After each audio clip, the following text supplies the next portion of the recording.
Hello CA final students. CA institute ने 15 जुलाई यानी कि कल एक नोटिफिकेशन के माध्यम से ये बता दिया कि कौन से स्टैंडर्ड गाइडेंस नोट और लेजिस्लेटिव चेंजेस नवंबर 2020 एग्जाम्स के लिए एप्लीकेबल होंगे।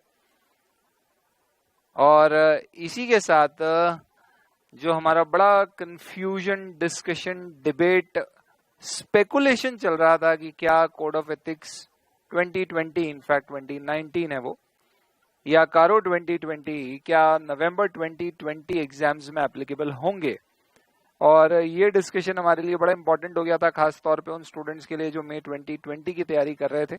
4-5 महीने से घर पे बैठे हुए, दिन रात पढ़ाई करते हुए ये सोच के बैठे थे कि चलो कारो और कोड ऑफ एथिक्स नया आएगा तो इस बहाने वही पढ़ लेंगे, कुछ नया पढ़ने को मिलेगा। उन सब की उम्मीदों पे इंस्टीट्यूट ने पानी फेर दिया है। क्योंकि कारो 2020 has not been made applicable for the November 2020 attempt. Even code of ethics का जो नया पब्लिकेशन है, जिसे कोड ऑफ एथिक्स 2019 कहा जाता है, जो कि एप्लीकेबल 1 जुलाई 2020 से हुआ है मेंबर्स पर on the CA day, that has also not been made applicable for this November 2020 attempt. इसका मतलब ऑडिट की अगर मैं बात करूं तो ऑडिट में ना कारो 2020 ना ethics 2020 is to be studied for November attempt. I presume that for sure it will become applicable for May 2021 attempt. तो what we will do is एक बार हम quickly comprehensively CA final new और old course दोनों के लिए audit और FR इन दोनों subjects में क्या क्या इंस्टीट्यूट ने इस नोटिफिकेशन में इंक्लूजन्स और एक्सक्लूजन्स क्लैरिफाई किए हैं, इसके बारे में एक बार बात कर लेते हैं, ताकि आप लोगों को क्लैरिटी हो कि नवंबर 2020 में हमें कौन सी नई चीजें पढ़ना है और छोड़ना है। आई वुड ऑल्सो सजेस्ट जिन स्टूडेंट्स के अटेम्प्ट नवंबर 2020 के बियॉन्ड है वो भी डेफिनेटली ये पर्टिकुलर वीडियो देखें अच्छे से, ताकि उन्हें समझ में आए कि आपके अटेम्प्ट से स्पेसिफिकली क्या क्या चीजें एप्लीकेबल होने वाली है। पहले अपन ऑडिट की बात करते हैं, ताकि न्यू और ओल्ड कोर्स दोनों के स्टूडेंट्स के लिए वो कॉमनली रेलेवेंट हो सके, बिकॉज ऑडिट में पर से the same notification which the institute has given, it is a copy paste. Final FR में डेफिनेटली दोनों के नोटिफिकेशंस अलग अलग है, तो हम उसको फिर अगला डिस्कशन में कवर कर लेंगे। तो if I talk about CA final November 2020, what's applicable for November 2020 attempt, तो लेट अस से हम पहले बात करते हैं ऑडिट की। First question is Code of Ethics 2019 which was made effective from 1st July 2020, is it applicable in November 2020 CA final exams? And the answer is no. Will it be applicable from May 2021? Yes, that's what my guess is. पर ये sir code of ethics में ये जो amendment है थोड़ा सा बता ही दो ना, क्योंकि ये बड़ा हमारे लिए टेंशन का मैटर है। इनफैक्ट आपकी क्लासेस कर रहे हैं हम, तो हमको ये भी नहीं मालूम कि हम पुराना कोड ऑफ एथिक्स देखे या नहीं देखे, तो दोस्तों देख लो। क्यों देख लो? For the very simple reason that I will brief you at the end of this particular chart कि कोड ऑफ एथिक्स 2019 में जो चेंजेस है वो कहाँ हैं, एंड यू विल अंडरस्टैंड कि अल्टीमेटली वो ऑल टुगेदर एथिक्स को चेंज करने वाला एथिक्स नहीं है। In fact it is more of some additions and few amendments here and there, जिसको आप अमेंडमेंट वीडियो से इजीली कवर कर सकते हैं, तो no need actually to wait for the new one, but I will still tell you what are we going to share with the students. Next, CARO 2020, is it applicable for November 2020 exam? Again the answer is no. क्या ये applicable हो जाएगा 2021 से? Mostly yes. There is a revised statement on peer review, जो भी 1 जुलाई 2020 से applicable किया गया। It's a revised statement, कोई बहुत ज्यादा changes नहीं है। बेसिकली peer reviewer की जो एलिजिबिलिटी है उसमें थोड़ा सा चेंज हुआ है, अब उनको एक एम्पैनलमेंट टेस्ट देना होगा। इसके अलावा कुछ डेफिनेशंस ऐड करी है उन्होंने, कुछ डेफिनेशंस में अमेंडमेंट किए। No major change, however still it is not applicable for November 2020 and definitely it will become applicable for May 2021। तो इनफैक्ट सर हमारे एक सिंपल से सवाल का जवाब दे दीजिए, what is applicable? For November 2020 है क्या, लागू हुआ गया है? तो इसका सिंपल आंसर ये है सेम एज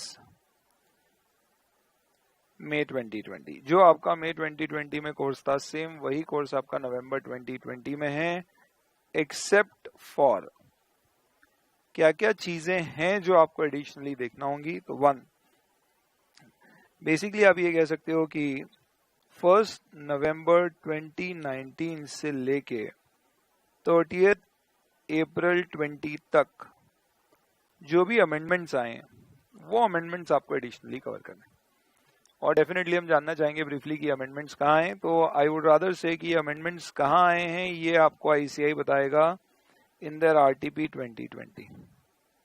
तो अगर मैं घुमा फिरा के बात करूं तो इफेक्टिवली हम क्या बोल सकते हैं, नवंबर 2020 में what is that which you have to cover. तो इंस्टीट्यूट कहता है you have to cover study material which we had basically issued for 2020 जो कि अगस्त 2019 एडिशन है आईसीआई का। प्लस इसके साथ में you should also go through the corrigendum, कुछ करेक्शंस है मटेरियल में, करते रहती है गलती है इंस्टीट्यूट, कोई नई बात नहीं रही अब। और इसके साथ में you should also refer the RTP November 2020। ये जो आरटीपी है प्राइमरली ये क्या कवर करने वाली है, तो we can safely say that this RTP is primarily going to cover your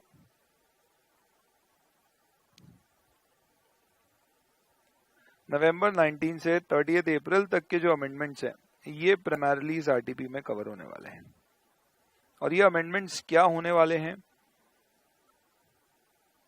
तो आरटीपी तो अभी आई नहीं है, जब आएगी तो हमको समझ में आएगा। But briefly what I can tell you is कि इसमें क्या क्या अमेंडमेंट्स आने वाले हैं। तो you can simply say these amendments should be relating to 1 companies act.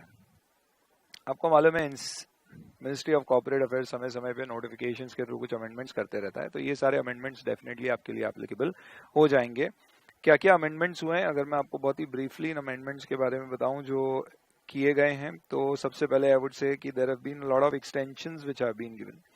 Extensions किस तरह के प्रोवाइड किए गए हैं, lot of extensions as such. In fact आपके रिटर्न फाइलिंग से रिलेटेड एक्सटेंशन है। एजीएम अगर आपका बैलेंस शीट रिपोर्टिंग पीरियड दिसंबर में एंड होता है इन एक्सेप्शनल केसेस तो उसमें there is an extension. CRA 4 आपका जो फॉर्म होता है बेसिकली कॉस्ट ऑडिटर जो फाइल करते हैं उसकी डेट ऑफ फाइलिंग में there is been extension relating to 2018-19। In fact ROC के various forms there have been extensions in that. अगर मैं एक्सटेंशन की बात करूं तो आपका जो नफरा 2 फॉर्म है उसमें भी एक्सटेंशन है। इनफैक्ट उसको तो इतनी बार एक्सटेंड किया है कि अब तो लोगों ने मान ही लिया है कि ये तो एक्सटेंड ही होते रहेगा। इनिशियल डेट उसकी 18-19 के लिए 30 अप्रैल 19 थी, फिर उसको नवंबर 19 किया गया। फॉर्म ही नहीं आया था तो फिर फॉर्म आने के बाद बोला फॉर्म आने के 150 दिन में फाइनली उसको 210 दिन कर दिया। एनीवेज ये आरटीपी में आएगा, फिर हम इसको डिटेल में कवर करेंगे। I am just briefly covering in terms of what amendments you will have to cover. So that is another amendment relating to companies act 2013। CSR से रिलेटेड कुछ इंपॉर्टेंट अमेंडमेंट्स हैं primarily with respect to PM CARES fund की donations and COVID के कारण कुछ normally आपने देखा होगा सीएसआर में अगर आप एम्प्लॉइज को कुछ पेमेंट करते हो तो that is not an eligible CSR expenditure. But आप कैजुअल वर्कर्स या डेली वेजर्स को अगर आप एक्स्ट्रा पेमेंट करते हो तो उसको specifically as a one time exception allow किया गया है कि ये सीएसआर में एलिजिबल होगा। प्लस अगर आप सीएसआर की एक्टिविटीज करते हो within the schedule 7 frame, I mean जिसमें आपके बेसिकली अलग अलग क्लॉजेज हैं, clause 1 and 12 which talks about primarily health sanitation facility related और disaster management related, because COVID has been announced as a national disaster. So in that case उससे related आपके खर्चे would be eligible for a CSR spend. तो वो उससे related कुछ आपके amendments हैं which are there. इसके अलावा NBFC की अगर मैं बात करूँ तो NBFC में they have given a separate AOC4 form for NBFCs which is AOC4 NAFRA and AOC4 Consolidated Financial Statement CFS NAFRA। ये दो अलग से फॉर्म्स दिए गए हैं, बस इन फॉर्म्स को फॉलो करना पड़ेगा, इनफैक्ट फाइल करना पड़ेगा अगर आपकी एनबीएफसी इंडेस में कवर होती है तो दैट इज अनदर अमेंडमेंट्स। और इस तरह के you can say there are some छोटू मोटू मिसलेनियस अमेंडमेंट्स हैं इस तरह के। तो प्राइमरली अगर आप देखोगे तो most of these amendment Chhotu Motu amendments कैसे हैं, जैसे कि फॉर एग्जांपल अगर आप देखेंगे इंडिपेंडेंट डायरेक्टर्स का रिव्यू बोर्ड को करना है और रिव्यू एज इन उनके एक्सपीरियंस उनका किस तरह की वर्किंग है उसके ऊपर एक ओपिनियन उनको बोर्ड को अपनी रिपोर्ट में अंडर सेक्शन 134 देना पड़ेगा। सिमिलरली आपकी जैसे मैंने बोला फॉर्म्स फाइलिंग की डेट में कुछ एक्सटेंशंस आपको मिले, इन जनरल 30 सितंबर तक सारी फॉर्म फाइलिंग एक्सटेंड हो गई है। तो ऐसे there are some other amendments, देखते हैं इंस्टीट्यूट इसमें से कितने एप्लीकेबल करेगा for the purpose of your November 20 exams. तो one is your companies act 2013 related amendment जो एक्सपेक्टेड है कि आरटीपी में आएंगे। कंपनीज एक्ट के बाद अगर मैं बात करूं तो कोड ऑफ एथिक्स मैंने बता दिया एज इट इज सेम है। तो देन हमारा अगला एक एरिया हो सकता है एसेज। तो एज सच एसेज में you will have to remember one thing that there are no new essays or there is no kind of any change in any of the essays. And when I am saying this, I am comparing it to the May 20 attempt. However, there is some COVID related guidance which the institute has given. And let's see कि क्या ये guidance को institute आपकी RTP में शामिल करेगा, क्योंकि institute ने साफ साफ बोल दिया आपके कोर्स में आपका study material which was printed and published in August 2019 which was named as applicable for 2020 exam, वो प्लस आरटीपी नवंबर 2020 एप्लीकेबल होगी। अब ये जो मैं बात कर रहा हूँ ये मेंबर्स को गाइडेंस इशू करी थी इंस्टीट्यूट ने कि कोविड के कारण आपके ऑडिटिंग में कई जगह इंपैक्ट आ सकता है, जैसे कि आप 31 मार्च का शायद फिजिकल वेरिफिकेशन ऑफ इन्वेंट्री नहीं कर पाए होंगे, या सब्सिक्वेंट इवेंट्स आपके लिए काफी इंपॉर्टेंट हो सकती है। इनफैक्ट जो आपके लोन्स के रीपेमेंट के रीशेड्यूलिंग हुई है उसके कारण हो सकता है there could be some impact in terms of the audit, particularly relating to subsequent events classification. In fact, going concern assessment could also become one important area. Branch audits अगर आपके पेंडिंग थे तो फिजिकली वहां जाके audit करना हो सकता है, टिपिकल हो जाए। ऐसी कुछ की ऑडिट कंसिडरेशंस आपकी कोविड के कारण लगेंगी इस पर्टिकुलर ईयर से रिलेटेड। तो इससे कोई नया ऐसे नहीं आ रहा है, बट ऐसे में स्पेसिफिक गाइडेंस हमें मिल रही है कि how will we apply in the given circumstance to these particular situation. So that is your some amendments relating to SAs. I am not saying RTP में आएगा ही आएगा, but we may expect institute to build this particular thing in the RTP. If yes, we will definitely cover it up. Otherwise, this is definitely applicable for the members. इसके अलावा आपका LODR 2015, this is one area जहाँ पे हमेशा amendment होते रहते हैं। इसमें कुछ अमेंडमेंट हुए हैं जिसमें से एक रेलेवेंट अमेंडमेंट बेसिकली एक डेट का है। This is basically with respect to your chairman. आपकी कंपनी का चेयरमैन एक नॉन एग्जीक्यूटिव डायरेक्टर होना चाहिए और अनरिलेटेड टू प्रोविजन ध्यान होगा आपको, it should be unrelated basically to the managing director और the CEO of the company. This is basically applicable for top 500 listed company. This was to be made applicable from 2020, इसको change करके 22 कर दिया। This is one small amendment which was basically done with respect to your LODR, तो एक applicability उसमें आगे extend कर दी गई है। क्विकली मैंने बस कवर ही कर लिया यहाँ पे।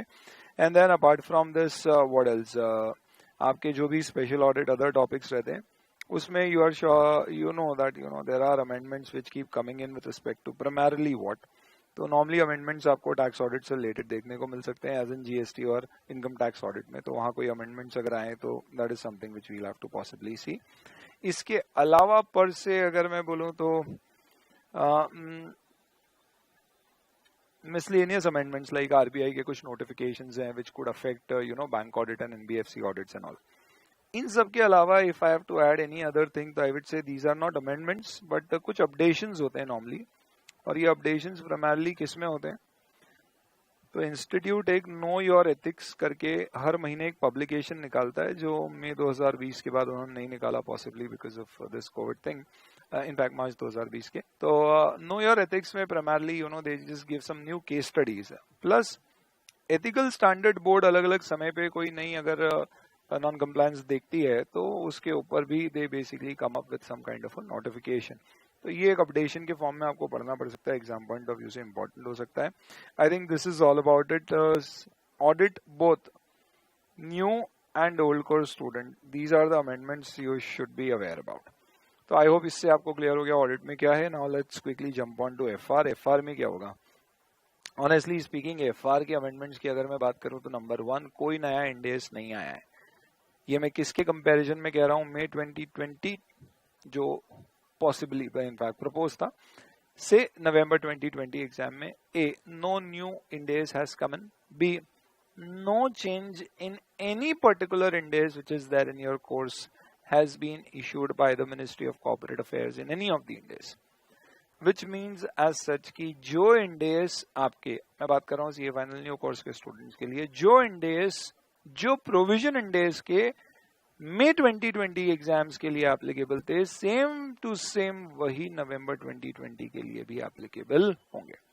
So there has been no change whatsoever when I talk about Indies. So let's come to FR now. Okay.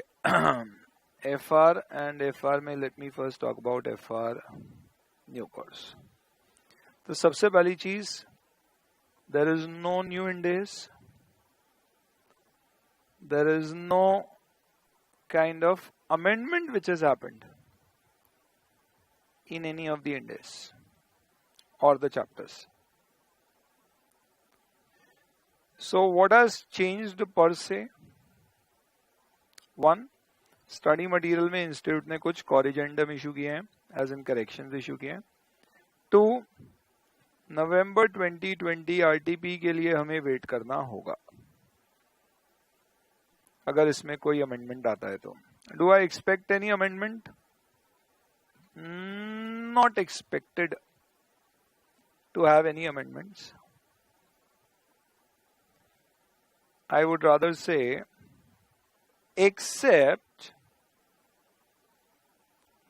हो सकता है कि कोविड रिलेटेड जो गाइडेंस दी थी मेंबर्स को on certain special accounting aspects, Covid के कारण आप समझ सकते हैं बहुत सारे अकाउंटिंग इश्यूज पैदा हो सकते हैं. जैसे कि कैसे, as an not issues, situations पैदा हो सकती है. लाइक से फॉर एग्जांपल, डेफिनेटली 3 महीने का मोरेटोरियम एक्स्ट्रा मिला तो उसके कारण आपका फाइनेंशियल लाइबिलिटी का मॉडिफिकेशन ऑफ कैश फ्लो का प्रोविजन इंडेस 30 इनफैक्ट 109 का अट्रैक्ट होता है. इम्पेयरमेंट की पॉसिबिलिटीज काफी बढ़ सकती हैं. इन्वेंट्री के वैल्यूएशन में हेवी इंपैक्ट आ सकता है because there is a lot of loss of inventory which has been suffered by a lot of companies because उनकी इन्वेंट्री एज सच क्या हो गई, ऑब्सोलीट हो गई, या एज सच उनकी मार्केट वैल्यू में ह्यूज डिक्लाइंस आ गए. There could be big impact with respect to subsequent event effects. There could be some presentation effect primarily because of reclassification of loan to current, non-current. Basically, आपका जो breach of loan convenient के provisions हुआ करते थे, तो क्योंकि बहुत सारे डिफॉल्ट्स हुए होंगे प्लस एक्सटेंशन मिला है आपको, तो ये सब उसके ऊपर इम्पैक्ट डाल सकता है. फाइनेंशियल असेट्स का valuation definitely could be a matter of concern because of Covid. So Covid के आ जाने के कारण आपके स्टैंडर्ड में कोई चेंज की जरूरत नहीं है, बट एक स्पेसिफिक सिचुएशन में उस स्टैंडर्ड को कैसे अप्लाई किया जाएगा ये समझने की जरूरत है. जैसे रेवेन्यू रिकॉग्निशन में uncertainty relating to realisation of revenue बढ़ सकती है, सेल्स रिटर्न की पॉसिबिलिटी बढ़ सकती है, डिस्काउंट्स की पॉसिबिलिटी बढ़ सकती है. तो इसका इफेक्ट समझाने के लिए इंस्टीट्यूट ने एक गाइडेंस मेंबर को दी थी कि भाई ये पॉसिबल इंपैक्ट फाइनेंशियल स्टेटमेंट में आ सकते हैं और इससे कैसे डील किया जा सकता है under the India scenario. Even under accounting standard they had given that particular guidance. देखते हैं क्या इंस्टीट्यूट उसको स्टूडेंट्स के कोर्स में शामिल करेगा. होगा भी तो हमारे लिए it will just become some additional question answers practice, nothing more than that. इसके अलावा पर से एफआर न्यू कोर्स में there is nothing which has come up new. Sir आप तो है ना न्यू का मत बताओ, आप तो ये बताओ कि लास्ट 2 years में व्हाट हैज चेंज्ड. क्योंकि हमने एफआर की हमारी बैच कर ली थी 2 साल पहले, अब अटेम्प्ट आ गया है सामने और हमको थोड़ा सा है ना कंफ्यूजन आए. तो आखिरी 2 साल में क्या चेंज हुए हैं, तो ये तो बहुत बड़ा क्वेश्चन हो गया. But just to quickly answer your query, in the last 2 years what has changes, तो आप एक चीज ये समझ लीजिए, there have been certain Ind ASs which have been excluded from your course which includes 29 hyper inflationary economy का जो standard होता है, 104, 106 which is for insurance contracts or exploration extraction activity, and 114 also which is relating to regulatory deferral accounts. तो ये पूरी तरह से exclude कर दिए गए हैं.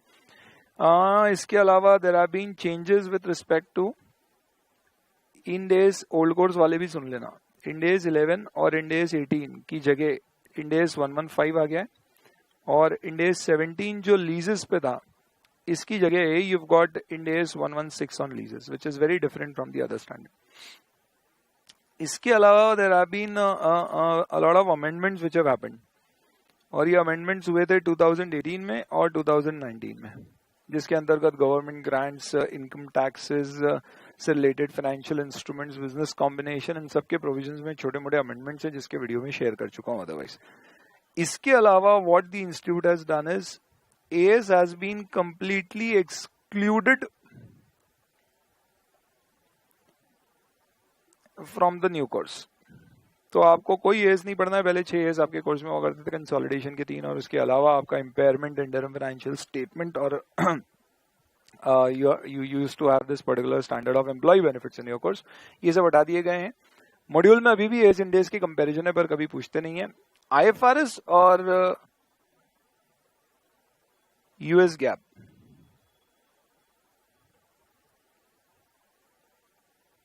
कि जो कंपैरिजंस हैं ये भी आपके कोर्स से हटा दिए गए, ये अब जीएफआरएस में आपको पढ़ना है। तो ये पिछले 2 साल में कुछ चेंजेस हैं, अगर आप थोड़े से आउटडेटेड थे तो ये आपके काम आ जाएगा। These are the changes with respect to CA final financial reporting new course.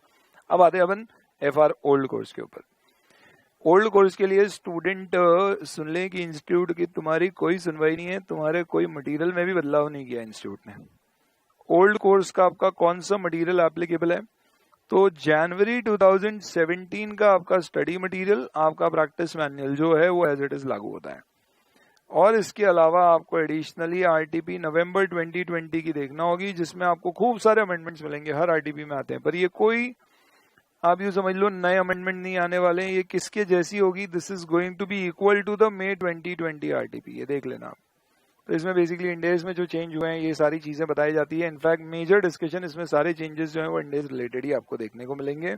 आपके क्लैरिफिकेशन के लिए मैं ये कह दूं कि आपको इंडेज 115 और 116 का ओवरव्यू होना चाहिए, जिसका मैं एक रिवीजन, क्विक रिवीजन 116 का शेयर करूंगा, 115 का ऑलरेडी है। प्लस आपको एएस 19 पढ़ना है, तो इंडेज 17 और एएस 19 की कंपैरिजन की जगह आपको इंडेज 116 और एएस 19 का कंपैरिजन पढ़ना है, और इंडेज 116 और 115 का आपको ओवरव्यू रखना है, क्योंकि आपको मालूम है सीए फाइनल ओल्ड कोर्स में एक क्वेश्चन 16 मार्क का, इनफैक्ट 16 to 20 मार्क्स का इंडेज से रिलेटेड आता है, जिसमें आपके कंपैरिजन के ऊपर एक क्वेश्चन होता है, फाइनेंशियल इंस्ट्रूमेंट्स के ऊपर एक क्वेश्चन होता है, and there is one more question which could be a small practical और some kind of a comparison related, और इंडेज 115 और 116 से रिलेटेड कोई एक स्मॉल बेसिक, जिसमें ओवरव्यू से आप उसको हैंडल कर पाएंगे। ये आपके सारे के सारे चेंजेस हैं दोस्तों, जो इंस्टीट्यूट ने नोटिफाई किए हैं। ये कहाँ नोटिफाई किए हैं? तो आप इंस्टीट्यूट की साइट पे जाओगे तो ये सारी चीजें आपको दिख जाएंगी। इंस्टीट्यूट की साइट पे आप सबको पता है ये मैं क्या बता रहा हूँ आपको, स्टूडेंट बोर्ड ऑफ स्टडीज का अनाउंसमेंट पे जाइए, क्योंकि नई साइट बन गई है, ये यहाँ पे आपको दिखेगा। फाइनल कोर्स में जाओगे, एप्लीकेबिलिटी ऑफ स्टैंडर्ड्स आपको दिखेगा। This is the way you will find the applicability related institute notification which is there. I'll just quickly, I have downloaded it here, I'll just quickly show you what they have given is। तो ये जो इन्होंने list of topic wise exclusions from the syllabus दिया है, इंडेज 37 के कुछ appendix हैं जो अदरवाइज कोई काम नहीं आया करते थे, वो अपेंडिक्स हट गए, कृपा करके समझना। इंडेज 37 आपके कोर्स में है, ठीक है। इंडेज 29 जरा भी नहीं है, 104, 106, 114 जरा भी नहीं। एनालिसिस ऑफ फाइनेंशियल स्टेटमेंट के चैप्टर में 2 सेक्शन होते थे, एएस के एनालिसिस ऑफ फाइनेंशियल स्टेटमेंट और इंडेज फाइनेंशियल स्टेटमेंट का एनालिसिस। इंडेज वाला पार्ट कोर्स में, एएस वाला पार्ट कोर्स में नहीं है। इसके मैंने आपके साथ स्टूडेंट्स के साथ अलग से वीडियो शेयर किया था, जो इंस्टीट्यूट ने अगस्त 2019 में नया स्टडी मटेरियल लॉन्च किया था, उसमें जो नए क्वेश्चंस ऐड किए थे और ये जो चैप्टर में चेंजेस किए थे, उसका पूरा एक 2 to 3 आवर्स का वीडियो है, जिसमें I have discussed all the new questions and also this particular chapter along with all the questions of this particular chapter, ठीक है। इसके अलावा इन्होंने बोला है कि आपको कॉरिजेंडम जो दिया है इंस्टीट्यूट ने, वो कॉरिजेंडम पढ़ना पड़ेगा, और इंडेज 116 आपके कोर्स में है, इंडेज 17 आपके कोर्स में नहीं है। एमसीए के कोई भी अमेंडमेंट्स अगर नोटिफाई होंगे 30 मार्च 2019 के बाद नहीं हुए हैं, तो इसके लिए बोला नहीं गया है, होते तो बोल देते, वो फॉलो करना पड़ेगा।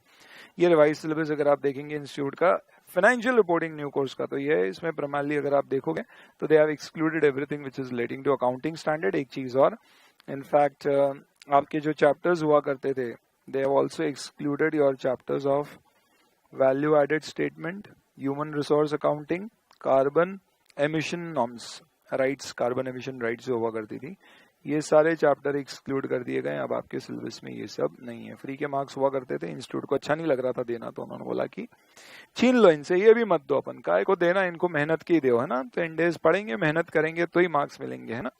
करने दो इनको दिन रात जी जान से मेहनत है इनको, तो है ना। सीए स्टूडेंट्स के लिए एक अलग एम्बलम बना देना चाहिए, जैसा अपना मोटो है ना आईसीआई का, यह येषु सुप्तेषु जागृति, जब सब सोते हैं हम जागते हैं। स्टूडेंट का होना चाहिए यह येषु सुप्तेषु जागृति, यह येषु जागृति स्टिल जागृति, जब सब सो रहे हैं तब हम जग रहे हैं, जब सब जग रहे हैं तब भी हम जग रहे हैं, है ना। छोड़ो ही मत उसके लिए कुछ।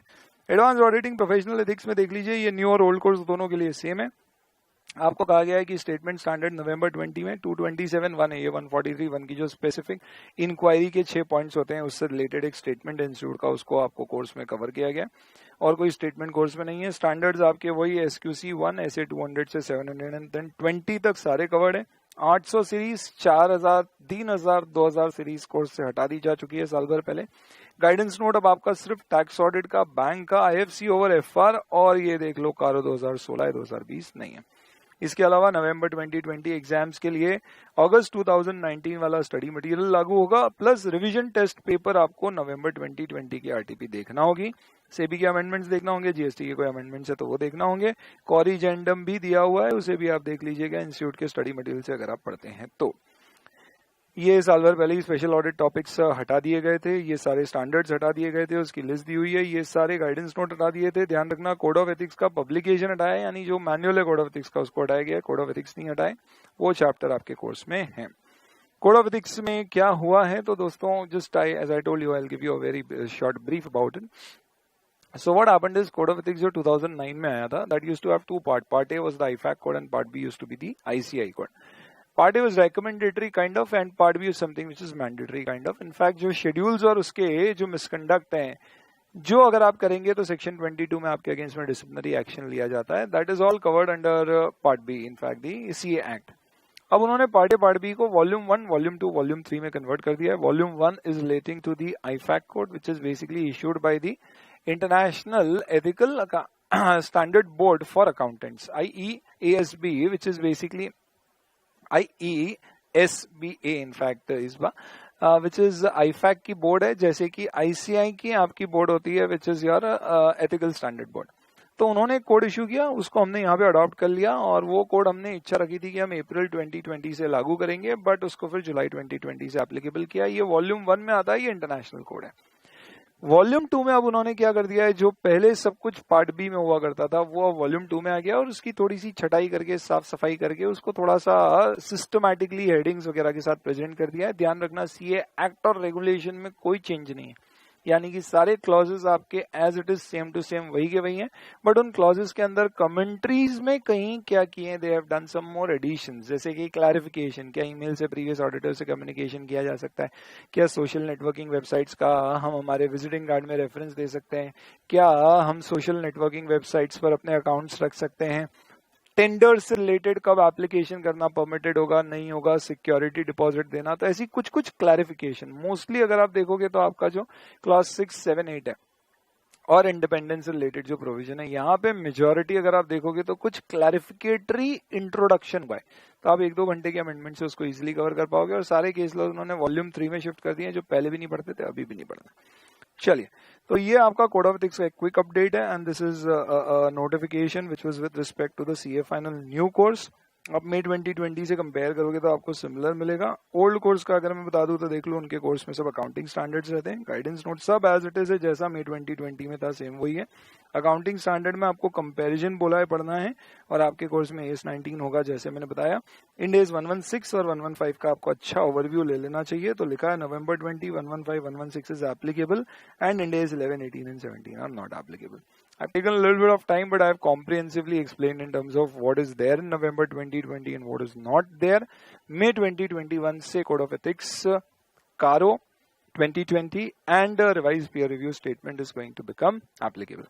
इसके अलावा फाइनेंशियल रिपोर्टिंग में recently institute has given a technical guide on accounting for CSR, बहुत ही छोटा सा टॉपिक है। नवंबर 2020 में it is not applicable, it will become applicable for May 2021 which is relating to accounting for corporate social responsibility expense, जिसके ऊपर पहले guidance note होता था, that has been withdrawn.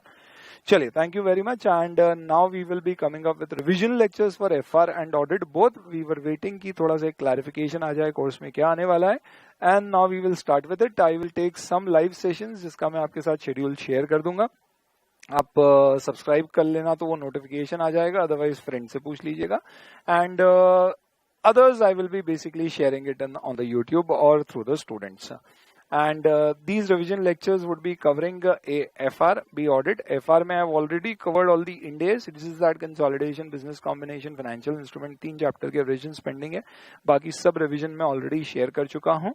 Audit में already there are old lectures relating to standards on auditing, code of ethics, company audit. इन तीनों topics के नए revision lectures I will be sharing. I will not be sharing for code of ethics क्योंकि उसका recent revision available है, but I will be sharing for definitely for all the standards. Company audit में again there is one revision lecture which is available which you can use. तो these are the revision lectures which will be coming up. एक Ind AS 116 का भी revision lecture आएगा, and for doubts with the students will be taking some live sessions. Thank you.